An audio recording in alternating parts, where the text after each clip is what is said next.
They launched into space as tiny, translucent babies, barely more than drifting specks in a sealed container. But when they returned to Earth, something strange had happened. The number of jellyfish had exploded into the tens of thousands, and their bodies no longer behaved the way nature intended. This isn't science fiction, it's one of NASA's most unusual and revealing biological experiments. In the early 1990s, NASA scientists were trying to answer a question that seems simple at first, but becomes incredibly complex in space. How does life develop without gravity? On Earth, gravity shapes everything, from how we grow to how our internal systems function. But in space, where gravity is nearly absent, those rules begin to break down. To explore this, NASA turned to an unexpected test subject: baby jellyfish. Why jellyfish? At first glance, they might seem like an odd choice, but jellyfish actually share something important with humans: a system for sensing orientation and balance. In humans, this is handled by the vestibular system in the inner ear, which helps us know up from down and maintain stability. Jellyfish, despite their simple appearance, have a similar structure called statoliths, tiny crystal-like formations that help them detect gravity and navigate their environment. Because of this similarity, scientists realized that jellyfish could serve as a model for understanding how gravity, or the lack of it, affects development. So in 1991, NASA launched over 2,000 baby moon jellyfish, Aurelia aurita, aboard the Space Shuttle Columbia. These jellyfish were in their earliest stages of life, meaning they would grow and develop entirely in microgravity. The goal was to observe how their balance-sensing organs formed in space and whether they would function normally. What happened next surprised everyone. In the microgravity environment of space, the jellyfish didn't just survive, they thrived. Over the course of the mission, the original 2,000 jellyfish reproduced, multiplying into tens of thousands. Without the constant pull of gravity, their development took on new characteristics. Statoliths formed differently, and their sense of orientation adapted to a world where up and down didn't exist. To the scientists, this was both exciting and concerning. When the mission ended, the jellyfish were brought back to Earth for further study. This is where the most important and unexpected discoveries were made. Back on Earth, the jellyfish that had developed in space began to behave abnormally. Instead of moving gracefully and rhythmically through the water, many of them struggled to orient themselves. They had difficulty swimming in straight lines and often moved in erratic, uncoordinated patterns. It was as if they were constantly disoriented, unable to adjust to Earth's gravity. The problem lay in their statoliths. Because these jellyfish had developed in microgravity, their gravity-sensing structures had formed incorrectly.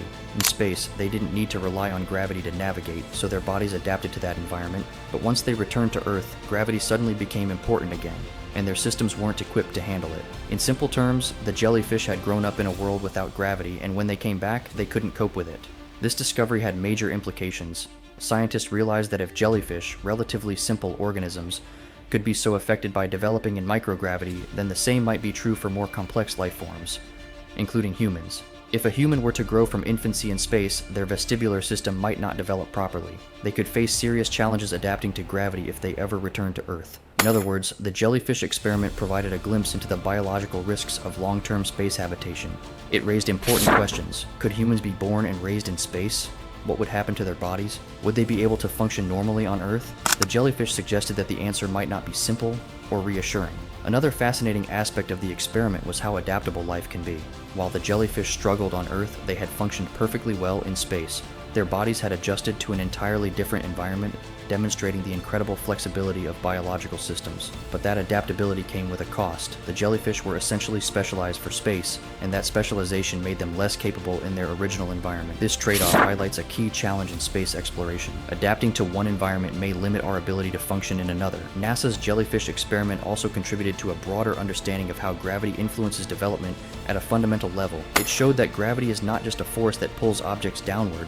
It plays a critical role in shaping biological systems from the very beginning. Even today, this experiment is often referenced in discussions about colonizing space, as humans consider the possibility of living on the Moon, Mars, or even space stations for extended periods. Understanding how microgravity affects development is crucial. The jellyfish serve as a reminder that space is not just a different location, it's a fundamentally different environment that can alter life in profound ways. Interestingly, the jellyfish experiment is just one of many biological studies conducted in space. Scientists have sent sent plants, insects, rodents, and even human cells into orbit to study how they respond to microgravity. Each experiment adds another piece to the puzzle of how life adapts beyond Earth, but few are as visually striking or as conceptually powerful as thousands of jellyfish drifting through space, multiplying in a gravity-free environment only to return home changed. So what ultimately happened to the jellyfish? After their return, many of them were studied extensively and their unusual behaviors were carefully documented. Some continued to struggle with orientation, while others showed partial adaptation over time. However, the long-term effects of their altered development remained a key area of interest. The experiment didn't just end with a jellyfish. It sparked ongoing research into how gravity shapes life. In a way, those tiny creatures became pioneers of space biology, helping scientists understand challenges that future astronauts and perhaps even space-borne humans might face. Their journey tells a deeper story. It's a story about how life is shaped by its environment, how removing something as fundamental as gravity can change development, and how returning to normal isn't always easy after experiencing something entirely different. And perhaps most importantly, it's a story that reminds us of how much we still have to learn, because if something as simple as a jellyfish can be transformed by space, what might happen to us? As we look toward a future where humans may live beyond Earth, the lessons from those thousands of jellyfish drifting in space continue to echo. They are a quiet but powerful warning, and an invitation to explore further. After all, the universe doesn't just challenge our technology, it challenges life itself.